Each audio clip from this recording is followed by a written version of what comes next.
औज़ुबिल्लाहिमिनश्शैतानिर्रजीम बिस्मिल्लाहिर्रहमानिर्रहीम रब्बि इश्रह ली सदरी वयस्सिर ली अमरी वाहलुल उक़दतम मिन लिसानी यफ़क़हू क़ौली रब्बि ज़िदनी इल्मा। अस्सलाम वालेकुम एवरीवन, उम्मीद है आप सब खैरियत से होंगे।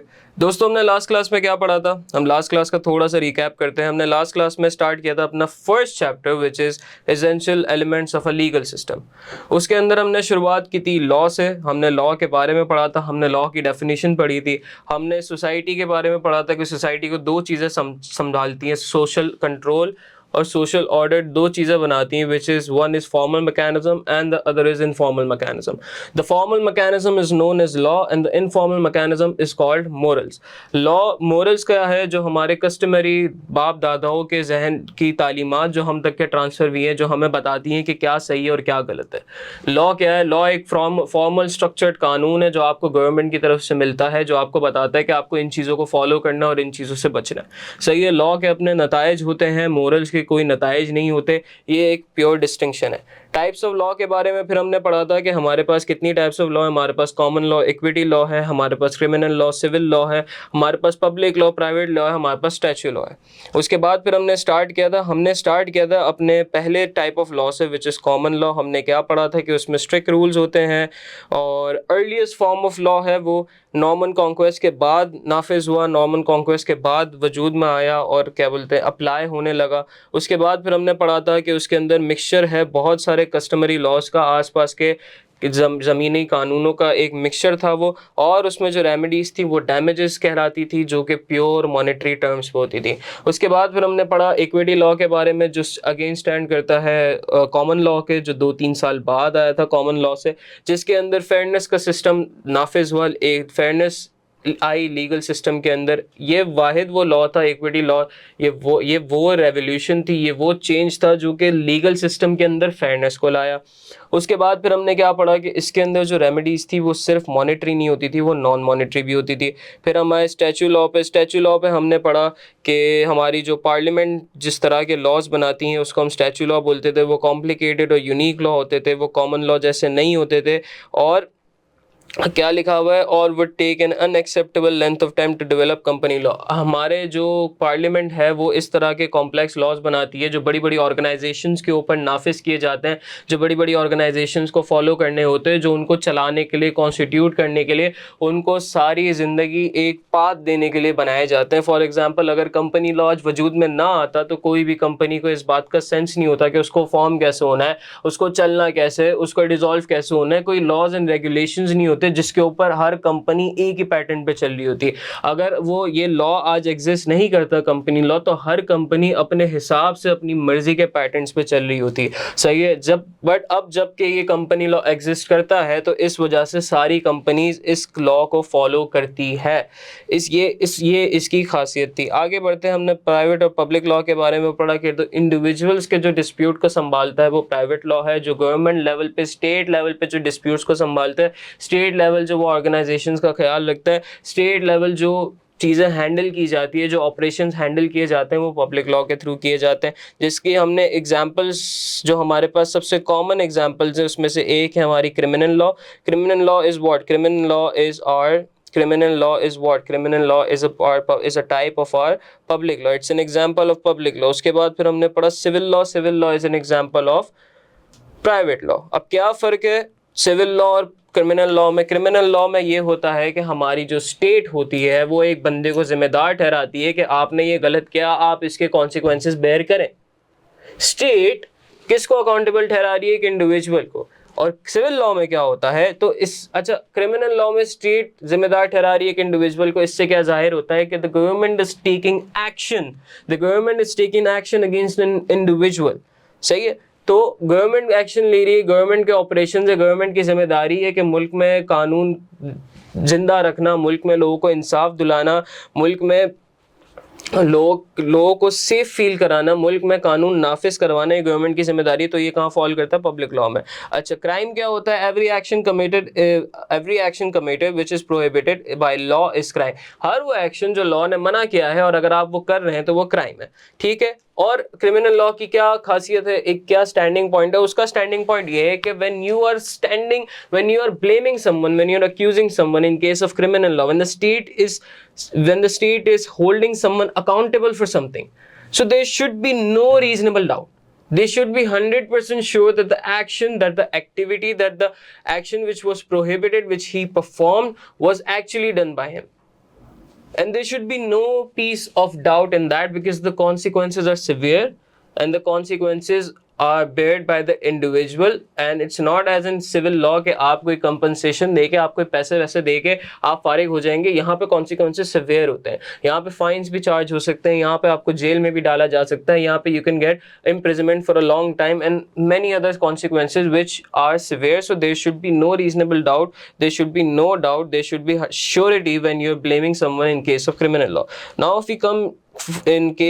if we move forward to civil law exists to regulate disputes over. अच्छा, हमने सिविल लॉ में क्या पढ़ा था, एक छोटी सी बात कर लेते हैं. सिविल लॉ में दो पार्टीज होती हैं, एक क्लेमेंट होता है जो कि क्लेम करता है, एक डिफेंडेंट होता है जो कि डिफेंड करता है.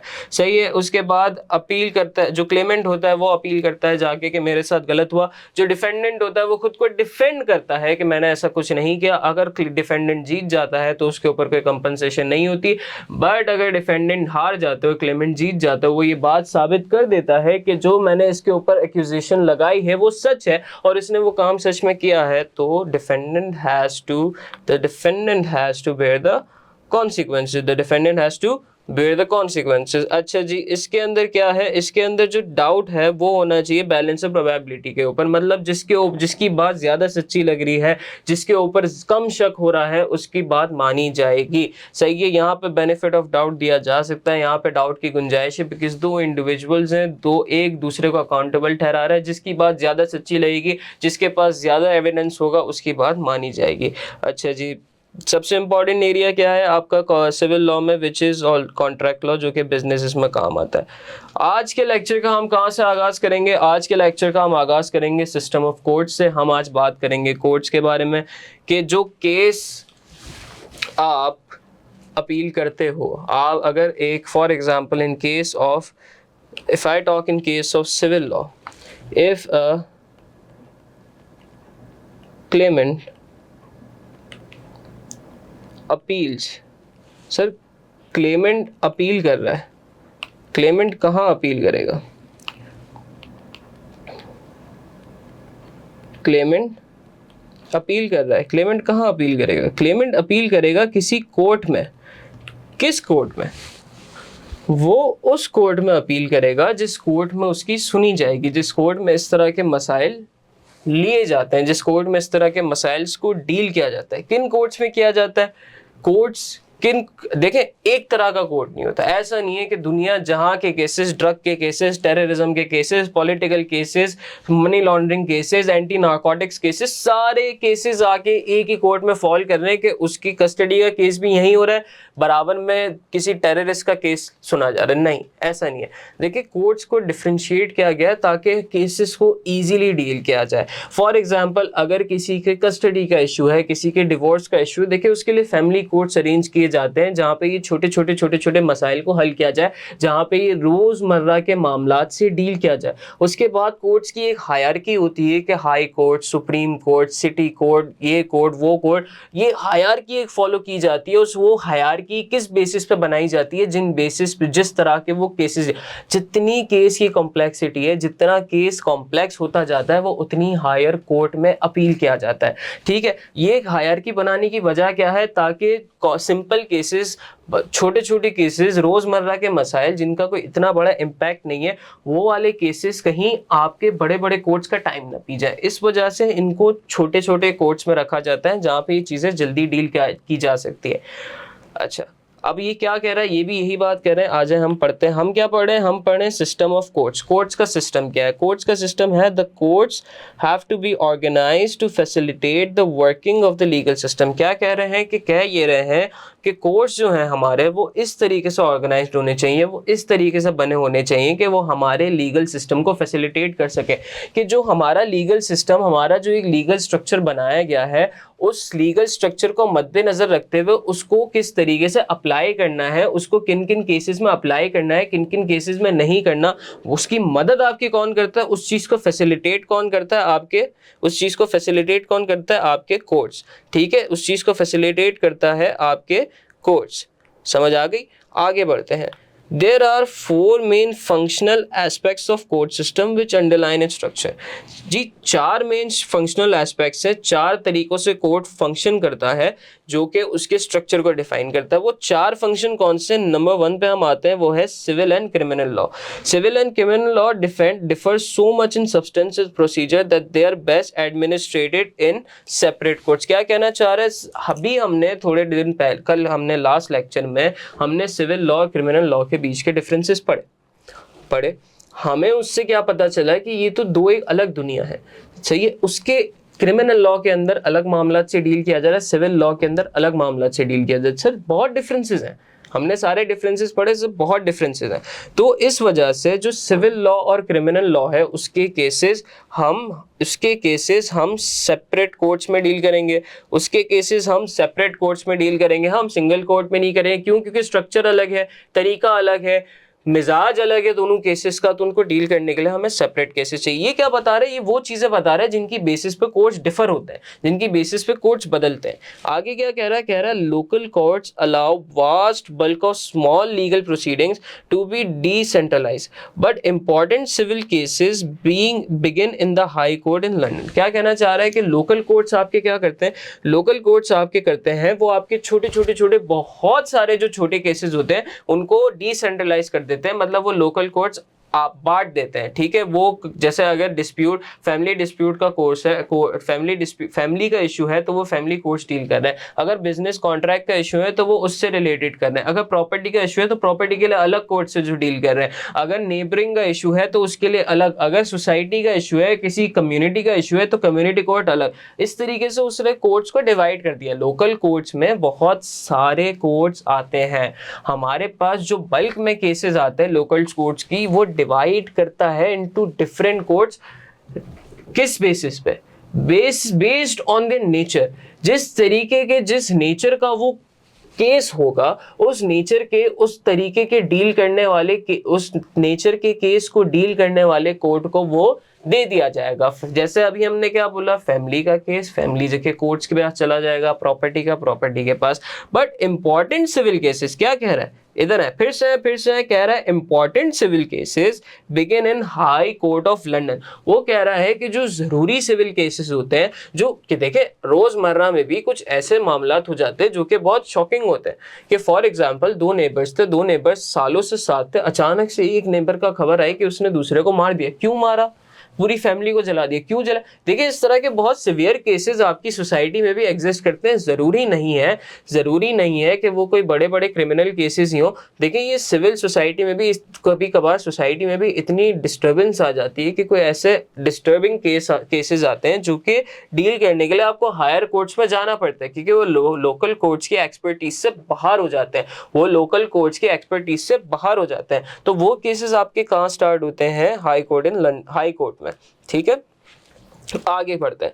आगे क्या कह रहा है? Although the courts from a single system, although the courts form a single system and many courts have a general civil jurisdiction, there is some specialisation both with in the high court and in other courts with separate function. क्या कह रहा है कि although ये बात हकीकत है कि सारे कोर्ट्स एक ही सिस्टम को फॉलो करते हैं, which is the legal system.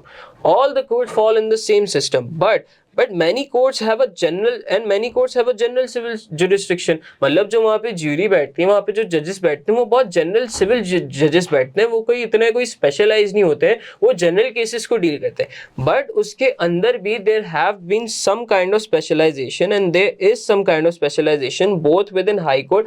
High court के अंदर भी, लोकल कोर्ट्स के अंदर भी कुछ स्पेशलाइजेशन की हुई है कि देयर आर सम कोर्ट्स, ऐसे कोर्ट्स बनाए गए हैं which deal with special cases, which deal with cases related to a specific nature,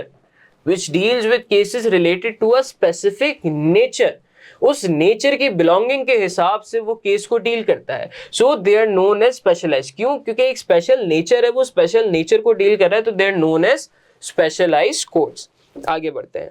there is a system of review of appeals by to higher courts. अच्छा, इस system of review by appeals का क्या है, समझाते हैं एक example से। हमने क्या बोला कि क्लेमेंट ने अपील किया कोर्ट के अंदर, ठीक है, क्लेमेंट ने अपील किया कोर्ट के अंदर। हुआ ये कि जब क्लेमेंट ने अपील किया, आ गया आपका डिफेंडेंट आया। डिफेंडेंट ने क्या किया, डिफेंडेंट ने डिफेंड किया। अब जी कोर्ट ने किसके हक में फैसला किया, कोर्ट ने किसके हक में फैसला किया, कोर्ट ने डिफेंडेंट की जो डिफेंस थी वो इतनी अच्छी थी कि कोर्ट ने डिफेंडेंट्स के हक में फैसला कर दिया। कोर्ट ने डिफेंडेंट के हक में फैसला डिसीजन ले लिया। अब इससे हुआ क्या, हुआ ये कि जो हमारा क्लेमेंट था ना, वो बेचारा हो गया उदास, वो हार गया। लेकिन हम ये जानते हैं, क्लेमेंट को ये लगता है, जिसने इल्ज़ाम लगाया था उसे ये लगता है कि वो सही है, उसके साथ जो हुआ, उसके खिलाफ ये जो डिसीजन दिया गया ये गलत था। तो अब उसके पास क्या पावर है, उसके पास ये पावर है, फॉर एग्जाम्पल इसने ये लोकल कोर्ट, फॉर एग्जाम्पल इसने ये केस लोकल कोर्ट में लड़ा था। अब इसके पास अब इस क्लेमेंट के पास ये अथॉरिटी है, इस क्लेमेंट के पास ये राइट है कि ये जो डिसीजन इसने लिया, ये इस डिसीजन को क्या कर सके, सर ये इस डिसीजन को चैलेंज कर सकते हैं। क्लेमेंट के पास ये राइट है कि ये इस डिसीजन को चैलेंज कर सकता है। कहाँ चैलेंज कर सकता है, he can challenge it into कोई अच्छा सा कलर बताएं, ब्लू यूज कर लेते, he can challenge it into higher courts. क्या कहना चाह रहा हूं, स्टार्ट से आते हैं। क्लेमेंट है, क्लेमेंट में हम लगा लेते हैं जैसे जो हमारी फर्स्ट क्लास में एग्जाम्पल चलती हुई आ रही थी, उसी एग्जाम्पल को कंटिन्यू करते हैं और यही example through out the course हम यही नामों से कंटिन्यू करेंगे। क्लेमेंट था आपका, सॉरी मासूम कहां से, क्लेमेंट था आपका चचा बशीर, ठीक है। चचा बशीर साहब की टांग टूट गई, किसकी वजह से, डिफेंडेंट की वजह से। डिफेंडेंट कौन था आपका, डिफेंडेंट था आपका मासूम बच्चा। क्या करता था मासूम बच्चा, राइडिंग करता था सर, बाइक चलाता था, बाइक भगाता था, विलिया मारता था, विलिया मारते मारते चचा बशीर के अंदर घुस गया, उनकी टांग टूट गई। चचा बशीर आए लोकल कोर्ट के अंदर इस मासूम बच्चे के खिलाफ केस करने कि इसने मेरी टांग तोड़ी, ये विल्ली मार मार के बाइकें चला रहा था।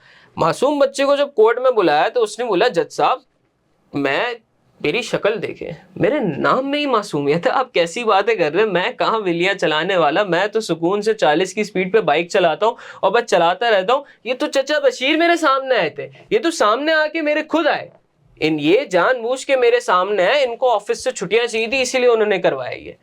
अब मासूम बच्चे का कन्विंसिंग स्टाइल ऐसा था कि जज साहब मान गए, हो सकता है मान गए। जज साहब ने बोला, ठीक है बेटा मासूम तुम जाओ, तुम्हारे हक में हमने केस दिए थे, तुम्हारी गलती नहीं है। चचा बशीर को आ गया गुस्सा, यार मेरी इतनी उम्र, मेरी टांग टूट गई, इस बच्चे की बातों में आ गए जो कि शक्ल से ही दिखता है कि बाइक भगाने वाला है। तो फिर क्या हुआ, चचा बशीर गए कहाँ, चचा बशीर गए हायर कोर्ट में, क्या करने, ये जो डिसीजन था इसको चैलेंज करने वो गए हायर कोर्ट्स। हायर कोर्ट में उन्होंने अपील की कि मैंने ये अपील की थी बट उसके अगेंस्ट में जो डिसीजन आया, उस केस के अगेंस्ट में जो डिसीजन आया, मैं उस डिसीजन से सेटिस्फाइड नहीं हूं। So I want higher courts to review this decision, to review this proceedings and take another decision on this case. ठीक है, क्या हुआ, केस हुआ, अपील की, डिसीजन आया, नहीं पसंद आया, फिर से अपील की, फिर से केस खोला जाएगा, पूरा केस पढ़ा जाएगा और अगर समझ आए तो उस हिसाब से डिसीजन लिया जाएगा। जरूरी नहीं है इनके हक में ही हो, जरूरी है फिर से यही डिसीजन, फिर से डिसीजन मासूम बच्चे के हक में जाए, लेकिन उनको यहाँ इस वाले कोर्ट से सेटिस्फेक्शन नहीं है, वो हायर कोर्ट में अपील कर सकते हैं। यही कह रहे थे, system of review by appeals to higher courts. अच्छा जी, हमने इसमें क्या पढ़ा, हमने इसमें पढ़ा कि हमारा कोर्ट क्यों होता है? हमारा कोर्ट इस तरीके से ऑर्गेनाइज होता है कि वो लीगल सिस्टम को फैसिलिटेट कर सके। चार फंक्शनल एस्पेक्ट्स है जो कि कोर्ट के स्ट्रक्चर को बनाती है। सबसे पहले civil law and criminal law के लिए अलग अलग कोर्ट्स बनाए जाते हैं। जो हमारे लोकल कोर्ट्स हैं वो इस तरीके से टूटे गए हैं, वो जो बल्क में जो केसेस आते हैं उनको डिसेंट्रलाइज करता है, तोड़ता है, अलग अलग डिविजन्स में डालता है। जो जिस नेचर से पर्टेनिंग होता है वो कोर्ट उस केस को देखता है। उसके बाद फिर क्या कह रहा है कि चूंकि कोर्ट एक सिंगल सिस्टम बनाता है, हमें पता है कि कोर्ट्स एक सिंगल सिस्टम ही बनाते हैं, बट जो बात सारे कोर्ट्स होते हैं, बट होता क्या है कि इन कोर्ट्स में स्पेशलाइजेशंस होती हैं। इन कोर्ट्स में स्पेशलाइजेशंस कैसे होती हैं कि ये कोर्ट डिफरेंट नेचर के केसेस में टूट जाते हैं कि जिस नेचर का केस है वो उस नेचर के कोर्ट को वो स्पेशलाइज्ड कोर्ट के अंडर डील किया जाता है। उसके बाद फिर हमने क्या बताया कि अगर आपको केस में मजा नहीं है, आपको डिसीजन समझ नहीं है, आप इस केस को रिव्यू करा सकते हैं, आप हायर कोर्ट्स में री अपील कर सकते हैं। अच्छा जी, अब हम सबसे पहले बात करेंगे किसकी? हम सबसे पहले बात करेंगे सिविल कोर्ट के स्ट्रक्चर की। हम बात करेंगे किसकी? हम बात करेंगे सिविल कोर्ट के स्ट्रक्चर की।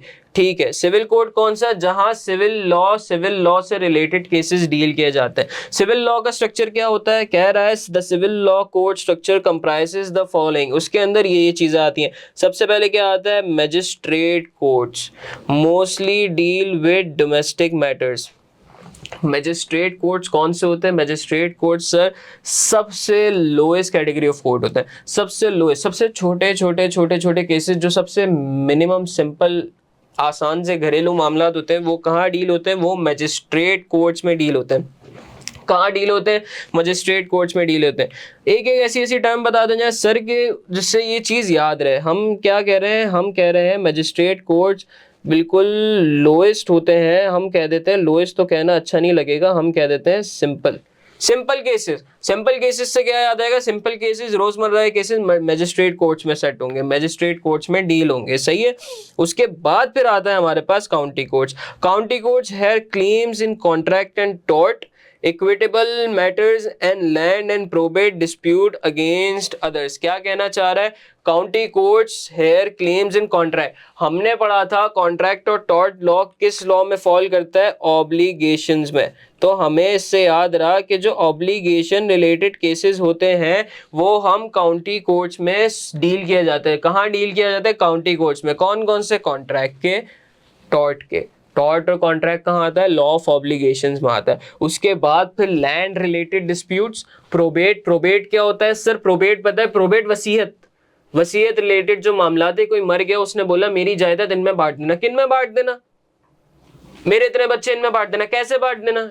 लड़ाई हो गई भाइयों बहनों के दरमियान के भाई मेरा इतना हिस्सा, मेरा इतना हिस्सा, मेरा इतना हिस्सा। इस तरह के मामला भी सेट करने के लिए हमारे पास कौन होता है? इस तरह के मामला से डील करने के हमारे पास होते हैं काउंटी कोर्ट्स। ठीक है जी, आगे बढ़ते हैं। क्राउन कोर्ट क्या होता है? क्या कह रहा है? The Crown court hairs appeal from magistrate court. Hairs appeal समझ नहीं आया। एक केस गया मैजिस्ट्रेट कोर्ट के पास, डील हो गया, घर चले गए, सब खुश है। हेयर्स अपील फ्रॉम मैजिस्ट्रेट, क्या बोला था कि अगर ये चचा बशीर अपने डिसीजन से खुश नहीं है तो वो हायर कोर्ट में आएंगे। आ गई वो हायर कोर्ट का नाम क्या है? The Crown court. Magistrate court जो केसेस डील नहीं कर पा रहे, उनकी लेवल ऑफ एक्सपर्टीज में जो केसेस फॉल नहीं कर रहे, वो केसेस कहां जाएंगे? वो केसेस क्राउन कोर्ट में जाएंगे। अब ये कोर्ट मैजिस्ट्रेट कोर्ट खुद भी भेज सकता है जो जिसका फैसला वो नहीं ड्राइव कर पा रहे, और ऐसा भी हो सकता है कि वो फैसला डिराइव कर दे बट वो केस उनको नहीं समझ में, वो रीअपील करते हैं। उनको डिसीजन नहीं समझ में, वो रीअपील करते हैं। बट मोस्टली केसेस में क्या होता है कि मैजिस्ट्रेट कोर्ट्स के पास केस आता है, वो देखते हैं ये केस हायर लेवल के लिए है, ये केस हायर लेवल के, तो वो खुद ही आगे भेज देते हैं। वो खुद ही अपील कर देते हैं कि ये केस क्राउन कोर्ट में संभाला जाए। ये केस कहाँ संभाला जाए? क्राउन कोर्ट में। अच्छा, ये क्राउन कोर्ट जैसी टर्मिनोलॉजीज क्यों आ रही है? क्योंकि इंग्लिश सिस्टम है, ब्रिटिश सिस्टम है, वहाँ अभी भी किंगशिप चलती है, वहाँ अभी भी किंग का निज़ाम चलता है, तो इस वजह से क्राउन, क्वीन, इस तरह की टर्म्स आती रहेंगी। घबराने वाली बात नहीं है। कोई हम गेम ऑफ थ्रोन्स या कोई उर्तुगुल गाजी वगैरह जैसी बातें नहीं कर रहे हैं, ये अभी भी एग्जिस्ट करता है इस तरह की कोर्ट्स।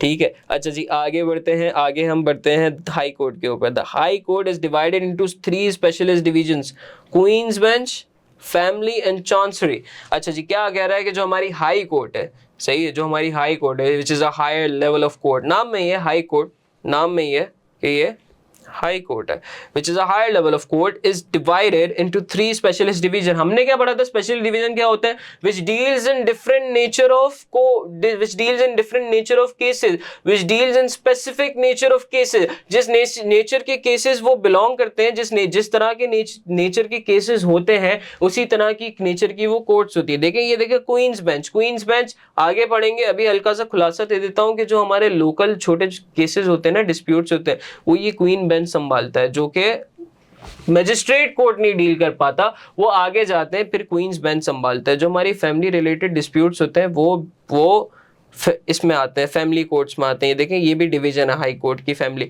और चांसलरी में क्या आता है, प्रॉपर्टी वगैरह के रिलेटेड जो हमारे केसेस होते हैं, आगे उसको तफसील से पढ़ेंगे, आगे ये आएगा। ठीक है, बस हमने क्या अभी पढ़ना है, हमें ये पढ़ना है कि हमारे हाई कोर्ट के 3 डिवीजन होते हैं। कौन कौन से डिवीजन होते हैं, क्वींस बेंच, फैमिली और चांसरी। ठीक है, उसके बाद हम पढ़ते हैं कोर्ट ऑफ अपील, ये हो गया ये हो गया। अब हम पढ़ते हैं court of appeal. Court of appeal क्या कह रहा है, the court of appeal hears appeal from county court, the high court, the restrictive practices court and the employ appeal tribunal. क्या कह रहा है सर, इसके नाम में ही है, इसके नाम में ही है कि ये दी कोर्ट ऑफ अपील है, कि हर तरह के कोर्ट्स मिलके इसे अपील करते हैं, तब जाके ये बनता है कोर्ट ऑफ अपील। कौन कौन सी तरह के कोर्ट्स, काउंटी कोर्ट जो किस पे डील करता था, कॉन्ट्रैक्ट टॉर्ट के मसाइल में, लैंड के मसाइल में डील करता था, वो काउंटी कोर्ट आके अपील करता है कहाँ, कोर्ट ऑफ अपील में। हाई कोर्ट भी, हाई कोर्ट से भी जो केसेस ना हो रहे हो वो भी कहाँ अपील करेगा, कोर्ट ऑफ अपील में।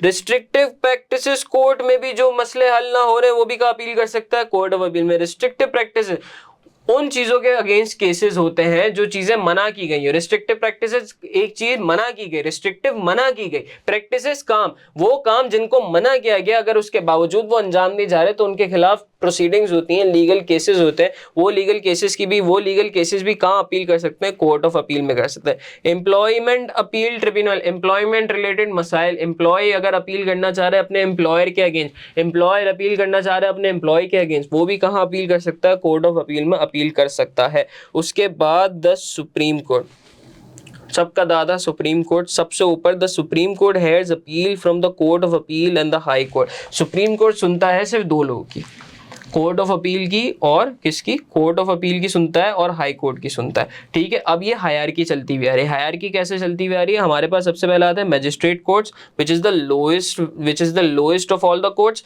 रोजमर्रा के छोटे मोटे डोमेस्टिक घरेलू मामलात में डील करता है। ठीक है, डोमेस्टिक ये काम करते हैं, ये कीवर्ड्स यहीं लिख देते हैं, यही मार्क कर देते हैं कीवर्ड्स ना, ताकि आप लोग के लिए आसानी हो, आप लोग एक्स्ट्रा। ये देखिए डोमेस्टिक हमारे क्या है, magistrate courts domestic matter, magistrate court domestic matters. Domestic आपके जहन में अटक जाना चाहिए कि घरेलू मामलात को डील करता है ये मैजिस्ट्रेट कोर्ट्स। काउंटी कोर्ट्स में क्या आना चाहिए, जहन में क्या टिक जाना चाहिए, मैं ऑब्लिगेशन लिखूं, लेकिन मैं क्यों लिखूं जब मेरे सामने कॉन्ट्रैक्टर टॉर्ट लिखा हुआ है। आप इस कॉन्ट्रैक्टर टॉर्ट को हाईलाइट करें, county courts hear claims and, county court आएगा, कॉन्ट्रैक्टर टॉर्ट आ जाएगा, ऑब्लिगेशन हमारे जहन में आ जाएगी, जहां फराइज निभाने की बात आएगी वो केसेस देखेगा काउंटी कोर्ट। क्राउन कोर्ट क्या करता है, क्राउन कोर्ट मजिस्ट्रेट कोर्ट से अपील सुन सकता है, मजिस्ट्रेट कोर्ट से अपील्स ले सकता है। उसके बाद आपके पास आता है हाई कोर्ट 3 स्पेशलाइज्ड डिविजन्स में बटा हुआ है, क्वींस बेंच, फैमिली और चांसरी। आगे पढ़ेंगे इनके बारे में कि इनमें क्या क्या होता है। कोर्ट ऑफ अपील किन किन से अपील लेता है, नाम में ये है कि वो सिर्फ अपील सुनता है। कहाँ से सुनता है, काउंटी कोर्ट से लेता है अपील्स, हाई कोर्ट से लेता है, रिस्ट्रिक्टिव प्रैक्टिसेस कोर्ट से लेता है, एम्प्लॉयमेंट अपील ट्रिब्यूनल से लेता है। कोर्ट ऑफ अपील के बाद आता है सुप्रीम कोर्ट किन से सुनता है, कोर्ट ऑफ अपील में जो केसेस आते हैं वो आगे सुप्रीम कोर्ट में दिए जा सकते हैं कि भाई अब आप संभाले इस केस को, या जो हाई कोर्ट में केसेस आते हैं वो डायरेक्ट सुप्रीम कोर्ट को दिए जाते हैं। हायरार्की क्या बनी, मजिस्ट्रेट कोर्ट, हायरार्की तो बना लेते हैं, हायरार्की क्या बनी, अगर मैं बनाने के लिए आऊँ तो हमारे पास सबसे पहले आ गया, हम लिखते हैं 1, हमारे पास सबसे पहला आ गया मैजिस्ट्रेट कोर्ट्स। नंबर 2 पे हमारे पास क्या आया, बताएं भाई क्या आया, हमारे पास आया काउंटी कोर्ट। मैजिस्ट्रेट कोर्ट और काउंटी कोर्ट में क्या फ़र्क है, मैजिस्ट्रेट कोर्ट्स डील्स विद जल्दी बताएं डोमेस्टिक मसाइल सॉल्व करता है। काउंटी कोर्ट किससे डील करता है, ऑब्लिगेशंस ऑब्लिगेशंस। उसके बाद फिर हम आए नंबर 3 पे। नंबर 3 हमारे पास क्या आ रहा है? नंबर 3 हमारे पास आ रहा है क्राउन कोड। क्राउन कोड क्या करता है? क्राउन कोड डील करता है अपील्स फ्रॉम, किससे अपील? किससे अपील सर? मजिस्ट्रेट कोर्ट से जो अपील्स आती हैं वो कौन सुनता है? क्राउन कोर्ट सुनता है। उसके बाद नंबर 4 पे आते हैं। नंबर 4 पे आते हैं। नंबर 4 पे हमारे पास क्या आ रहा है? नंबर 4 पे हमारे पास आ रहा है, जल्दी बताए, हमारे पास आ रहा है नंबर 4 पे हाई कोर्ट। हाई कोर्ट आ रहा है हमारे पास।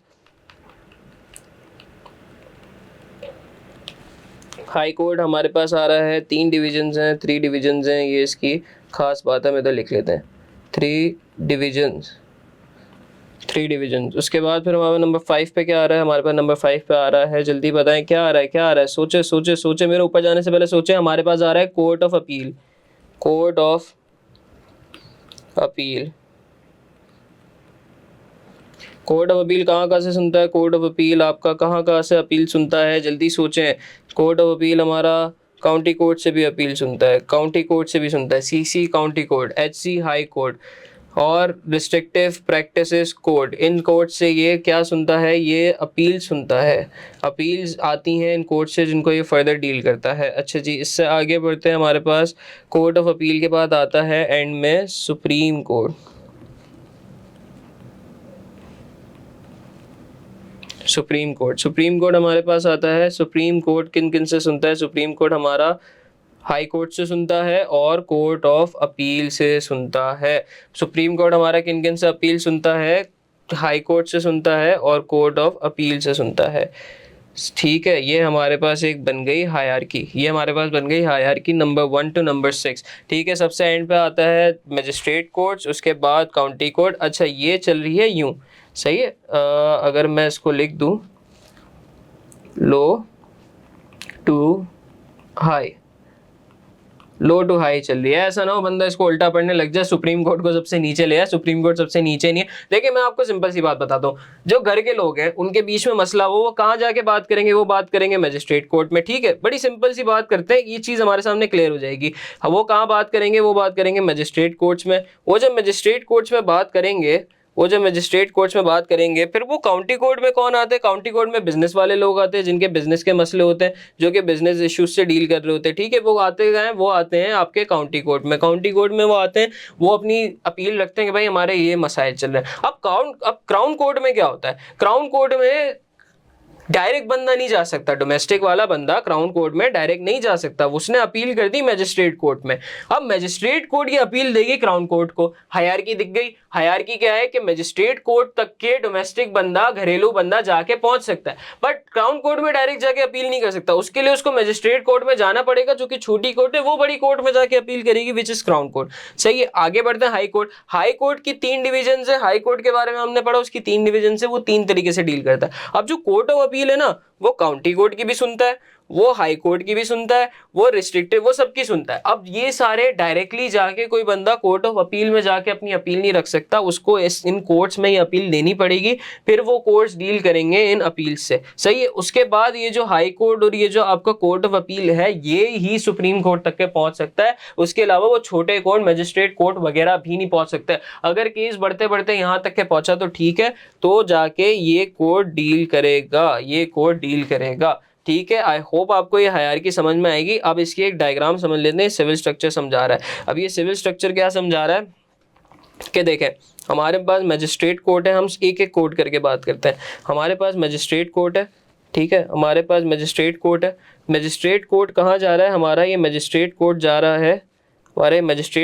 है क्राउन कोर्ट, जो हमने बात की थी। सही है, क्राउन कोर्ट के बाद क्राउन कोर्ट हमारा, उसके बाद फिर मजिस्ट्रेट कोर्ट डायरेक्ट भी जा सकता है। अच्छा, अब ये देखें, एक होती है अपील करना, कि मजिस्ट्रेट कोर्ट अपील कर रहा है। ठीक है, अपील लिखा हुआ है इधर। अगर ये पूरा एरो बना हुआ है ना, तो मतलब ये अपील कर रहा है। अगर ये क्या कहते हैं, ये वाला एरो बना हुआ है ना, कि फॉर एग्जांपल ये देखिए, ये जो आपके पास 2 तरह के एरो बने हुए ना, एक ब्लॉक वाला एरो बना हुआ है, ये देखिए ब्लॉक वाला एरो बना हुआ है। अच्छा, इसमें क्या कह रहा है? इसका मतलब है अपील। ये है डायरेक्ट, ये डायरेक्ट अपील जा रही है। ये कह रहा है appeal by way of case stated, इसका क्या मतलब है, इसका क्या मतलब है, इसका क्या मतलब है, सोचें सोचें सोचें। मैं कहता हूँ इसका मतलब है, मैं क्या कहता हूँ इसका मतलब है ही ये, इसका मतलब है ओपोजिंग डिसीजन। अपोजिंग डिसीजन मतलब मैजिस्ट्रेट कोर्ट ने एक डिसीजन दिया, मैजिस्ट्रेट कोर्ट ने एक डिसीजन दिया कि भाई ये बंदा सही है, ये बंदा गलत है, जिसको गलत बोला उसको पसंद नहीं आया।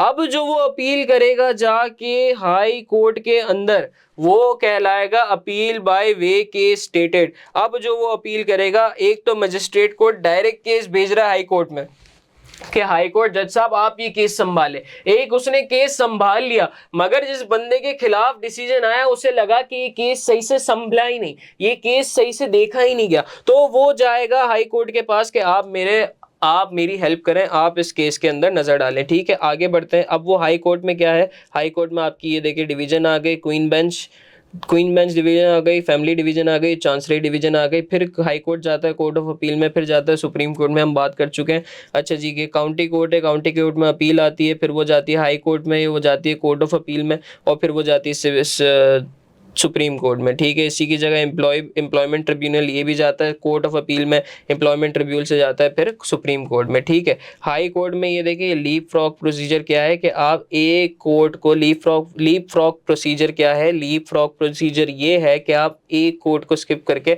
आप डायरेक्ट आगे बढ़ जाओ। आपने लीप कर लिया, आपने छलांग मार ली कोर्ट ऑफ अपील से और आपने हाई कोर्ट से डायरेक्ट सुप्रीम कोर्ट में जाके अपील कर दी। ये ऑप्शन सिर्फ हाई कोर्ट के पास है, ये पावर हाई कोर्ट के पास है कि वो अगर चाहे तो ज़रूरी नहीं है कि वो कोर्ट ऑफ अपील में अपना केस भेजे, वो डायरेक्ट अपील, अगर उसको लग रहा है ये केस अर्जेंट है, ये केस सीवियर है, इस केस में उनको डायरेक्ट एक्शन चाहिए, तो वो डायरेक्ट सुप्रीम कोर्ट के पास ये केस जा सकते हैं। इस प्रोसीजर को हम क्या कहते हैं, इस प्रोसीजर को हम कहते हैं लीप फ्रॉग प्रोसीजर। नीचे एक छोटी सी बात कह रहा है, क्या कह रहा है in appropriate cases it is possible to refer a case to either European court of human rights and European court of justice although they are not strictly with in the English court structure.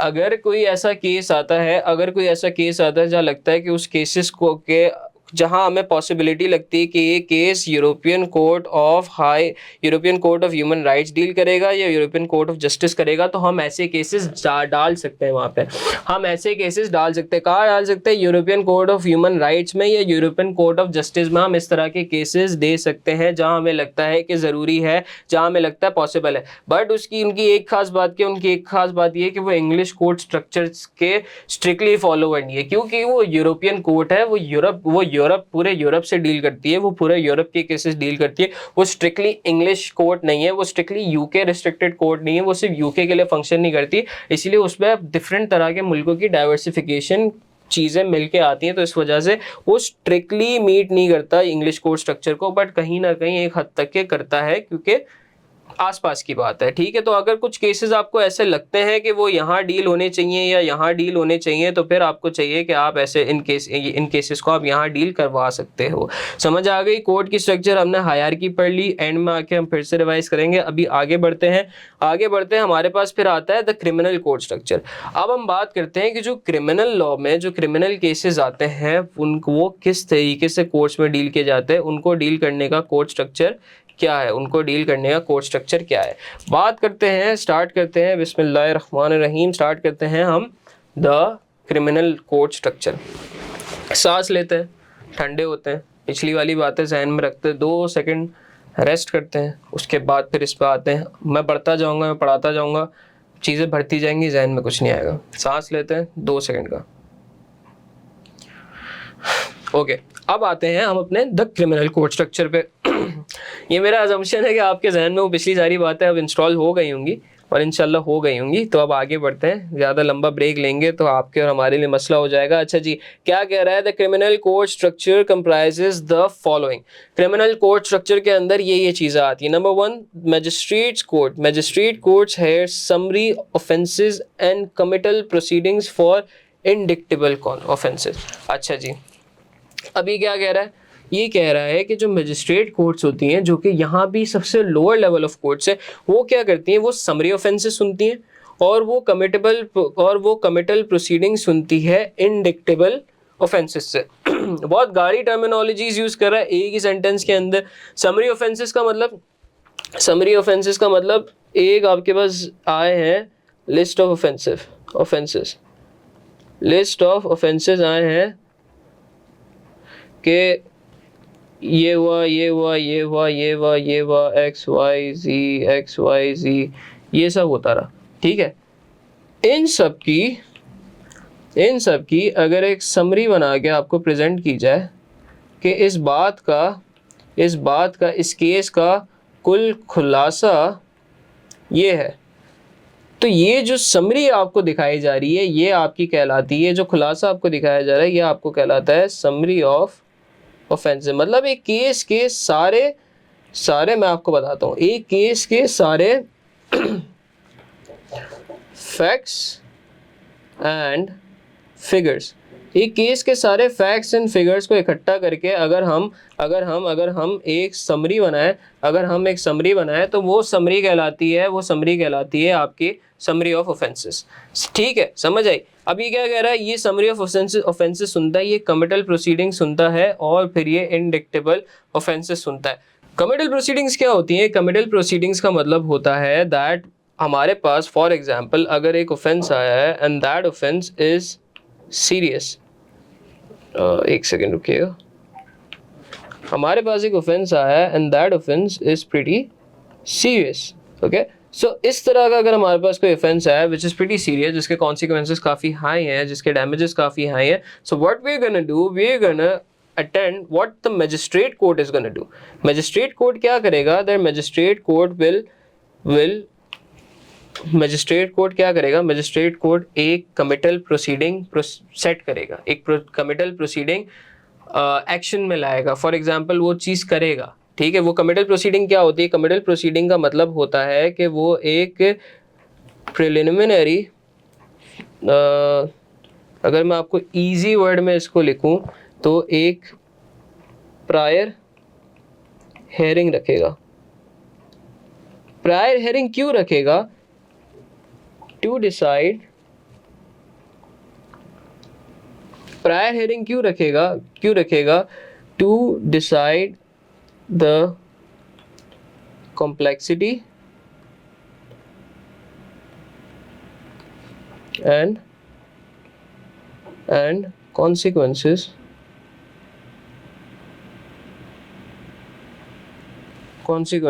of the actions before sending it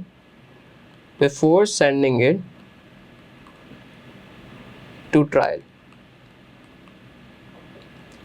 क्यों रखेगा? Prior hearing रखेगा। अच्छा जी, शुरू से करते हैं। अगर कोई हमारे ऑफेंसेस सीरियस है तो वो उससे प्रायर हेयरिंग रखेगा to decide the complexity and consequences of the action before standing it to trial. वो क्या करेगा? वो उस हेयरिंग में डिसाइड करेगा कि केस कितना कॉम्प्लेक्स है केस, वो उसके फैक्ट्स एंड फिगर्स, वो उस केस के फैक्ट्स एंड फिगर्स, वो उस केस के फैक्ट्स एंड फिगर्स जमा करेगा, वो उस केस के फैक्ट्स एंड फिगर्स जमा करेगा और फिर वो जब आगे भेजेगा ट्रायल के लिए, जो वो हायर कोर्ट में ट्रायल होगा, क्योंकि ऑफेंस आपका सीरियस है, जब वो हायर कोर्ट्स में वो ट्रायल होंगे, जब वो ट्रायल के लिए भेजेगा तो वो उन्हें बता सकेगा कि इस केस की कॉम्प्लेक्सिटी कितनी है, जो इसने एक्शंस किए उसके कॉन्सिक्वेंसेस क्या थे और इस केस के आपके फैक्ट्स एंड फिगर्स क्या थे, इस केस के आपके फैक्ट्स एंड फिगर्स क्या थे, इस केस के आपके फैक्ट्स एंड फिगर्स क्या थे, ठीक है। तो मैजिस्ट्रेट कोर्ट क्या करता है? Summary of offences, summary offences बनाता है, सुनता है, फैक्ट्स एंड फिगर्स सुनता है। अगर कोई सीरियस केसेस होते हैं उसकी कमिटल प्रोसीडिंग्स करता है। क्या करता है? कमिटल प्रोसीडिंग्स करता है फॉर इंडिक्टेबल ऑफेंसेस। इंडिक्टेबल ऑफेंसेस ये तो आपने बताया ही नहीं, आप बगैर बताए आगे चल रहे थे। आप कैसे टीचर हैं? अरे भाई बताया है, सुनो, ये सीरियस ऑफेंसेस, इंडिक्टेबल ऑफेंसेस का मतलब सीरियस ऑफेंसेस जो कि इग्नोर नहीं किए जा सकते, जिसमें इग्नोर करने की गुंजाइश नहीं है। आगे बढ़ते हैं, ठीक है। अब आते हैं क्राउन कोर्ट पे। अब इधर क्या कर रहा है Crown Court? The Crown court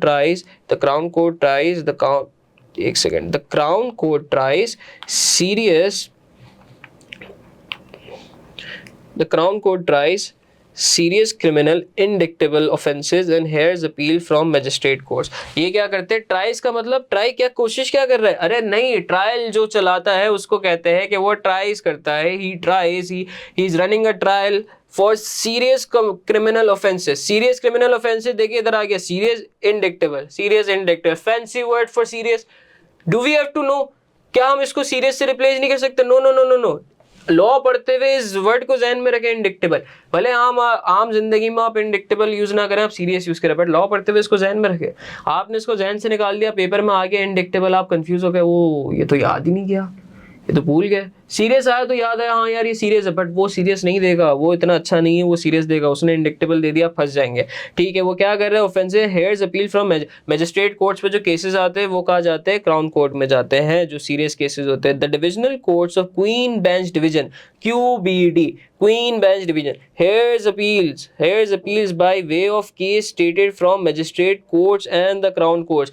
अब ये क्या करता है, जो QBD है आपका, जो divisional court of queen bench division है, वो क्या करता है, क्वीन बेंच डिवीजन, बात करते हैं क्वीन बेंच डिवीजन की।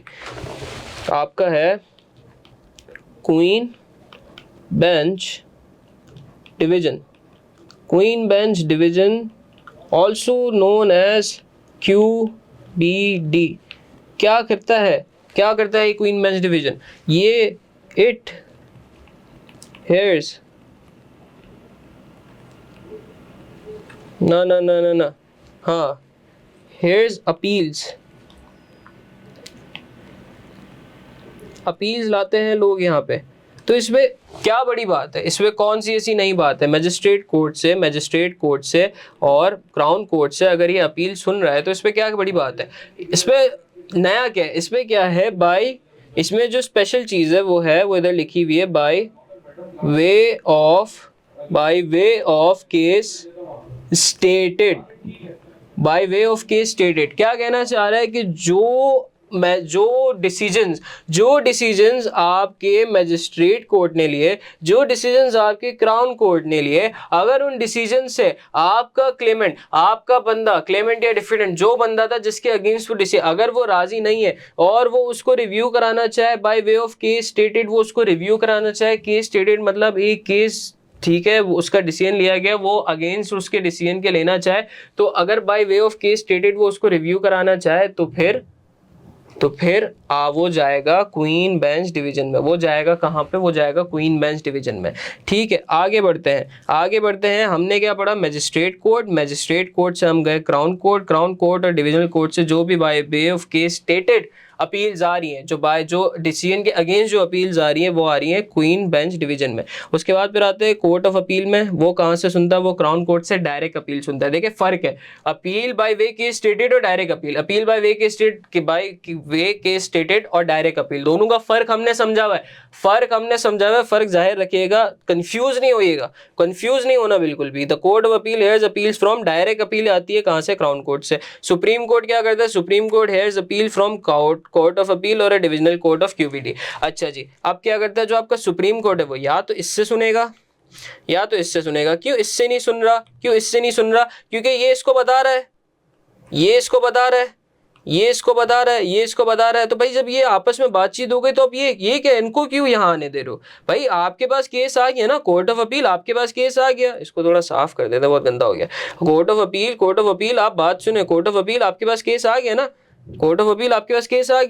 आपके पास केस आ गया तो आप अब मेरे पास हैं, हर कोई मेरे पास आता रहेगा, तो फिर मैं कितनों को डील करूंगा?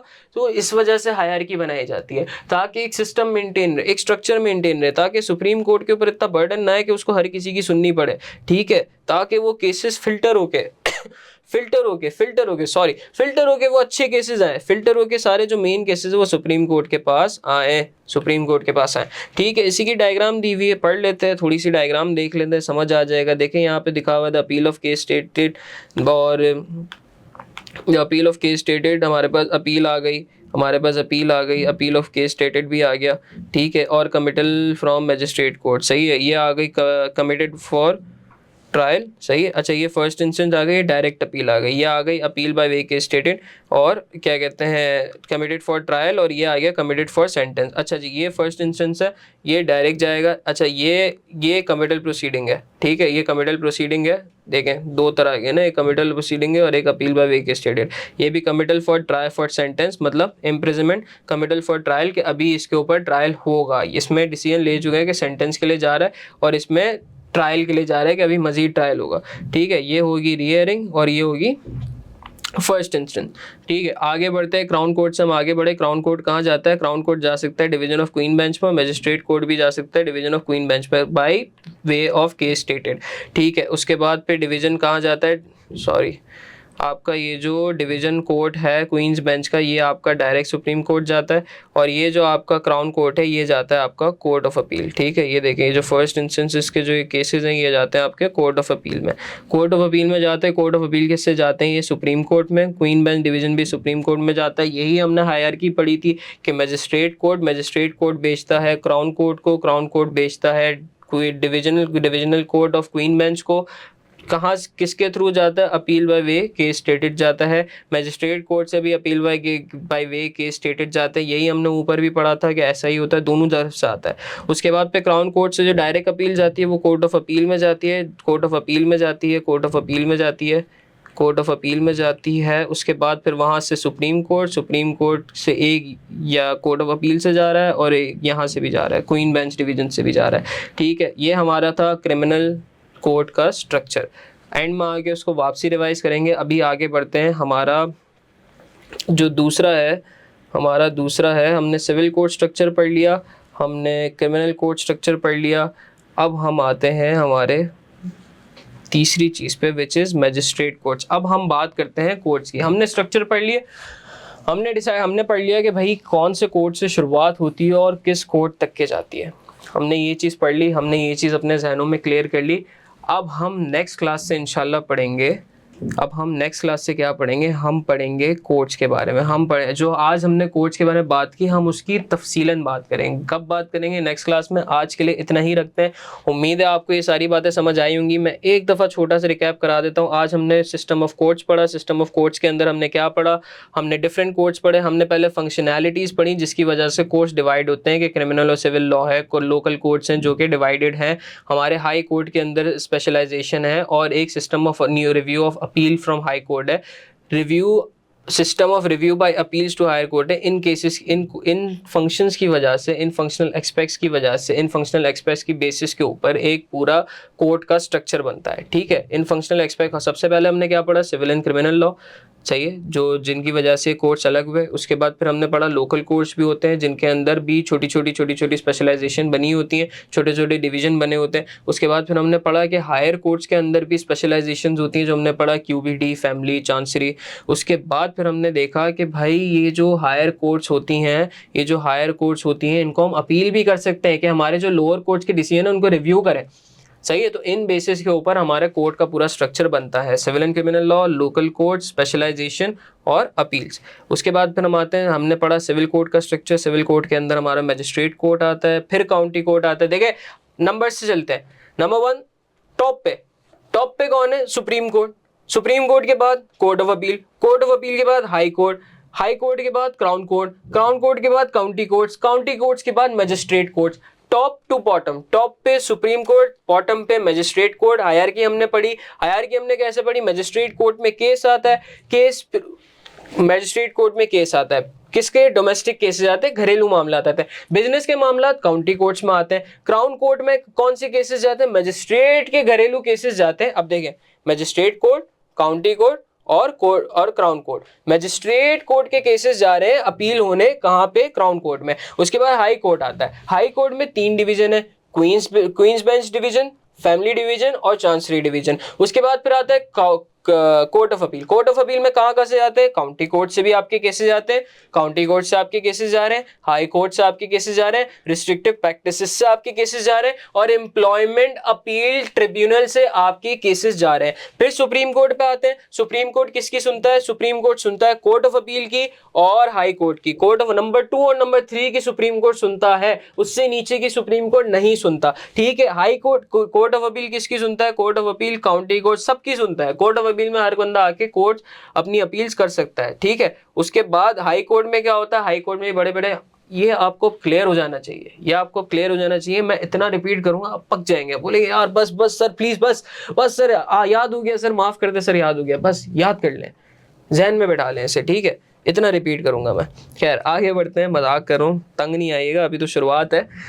आगे इंशाल्लाह करेंगे, याद हो जाएगा, इतनी कोई मसले वाली बात नहीं है इंशाल्लाह। अच्छा जी, क्रिमिनल कोर्ट के स्ट्रक्चर में हमने क्या पढ़ा? Magistrate court, crown court, divisional court, court of appeal, supreme court. इतनी जल्दी निकल गए? वैसे ही करें ना जैसे पहले किया था, वैसे ही करें। टॉप पे क्या आ रहा है? Supreme court. बॉटम पे क्या आ रहा है? Magistrate court. आगे बढ़ते हैं, हायरार्की डिसाइड करते हैं। अब हम हायरार्की कैसे आ रहे हैं? सबसे पहले केस आता है मैजिस्ट्रेट कोर्ट में। मैजिस्ट्रेट कोर्ट में 3 चीजें होती हैं। समरी ऑफ ऑफेंसेस बनाई जाती है कि जो ऑफेंस आया उसकी समरी हम बनाएंगे, उसके फैक्ट्स एंड फिगर्स हम जमा करेंगे। कमिटल प्रोसीडिंग्स होती हैं, लंबे ट्रायल पे भेजने से पहले हम अपनी तरफ से एक प्रिलिमिनरी, एक प्रायर हम एक प्रोसीडिंग करेंगे, जिसके अंदर हम क्या करेंगे? हम उस केस की कॉम्प्लेक्सिटी, हम उसके एक्शंस के कॉन्सिक्वेंसेस, हम उसके फैक्ट्स एंड फिगर्स जमा करके हम आगे उसको ट्रायल के लिए भेज देंगे। किसके लिए? इंडिक्टेबल ऑफेंसेस, सीरियस ऑफेंसेस, खतरनाक मसाइल के लिए, खतरनाक कामों के लिए। ठीक है, उसके बाद फिर आगे क्या आएगा? आगे आता है क्राउन कोर्ट। क्राउन कोर्ट क्या करता है? जो इंडिक्टेबल सीरियस क्रिमिनल ऑफेंसेस होते हैं, जो मजिस्ट्रेट कोर्ट से आए होते हैं, उनके ऊपर ट्रायल करता है। ट्रायल करके क्या करता है? ट्रायल हो गया, डिसीजन हो गया। अब मजिस्ट्रेट कोर्ट में डिसीजन हुआ और जो उससे आगे क्राउन कोर्ट में गया उसमें डिसीजन हुआ। अगर इन दोनों के डिसीजन से कोई बंदा राजी नहीं है, वो कहां अपील करेगा? वो अपील करेगा division court of queen bench division. कहां अपील करेगा? Divisional court of queen bench division. वहां से वो आगे जाएगा, आगे हम कहां पहुंचे? हम पहुंच गए कोर्ट ऑफ अपील में। कोर्ट ऑफ अपील कहां से अपील सुनता है? कोर्ट ऑफ अपील सुनता है क्राउन कोर्ट से अपील। क्राउन कोर्ट से कौन सी अपील? वो जो केस स्टेटेड बाय केस है, वो जो केस स्टेटेड है, ना ना ना ना ना, वो डायरेक्ट अपील सुनता है, डायरेक्ट अपील सुनता है क्राउन कोर्ट से। उसके बाद फिर हम कहां आते हैं? हम आते हैं सुप्रीम कोर्ट पे, जो कहां से सुनता है? जो अपील सुनता है कोर्ट ऑफ अपील से, जो अपील सुनता है कोर्ट ऑफ अपील से और divisional court of queen bench division से। ये थी आपकी criminal court structure, civil court structure और आपका जनरल कोर्ट स्ट्रक्चर। उम्मीद है मैं आपको ये सब समझा पाया होगा, उम्मीद है आपको सब ये समझ आया होगा। अपना ख्याल रखिएगा, मिलते हैं नेक्स्ट लेक्चर में। अल्लाह हाफिज़।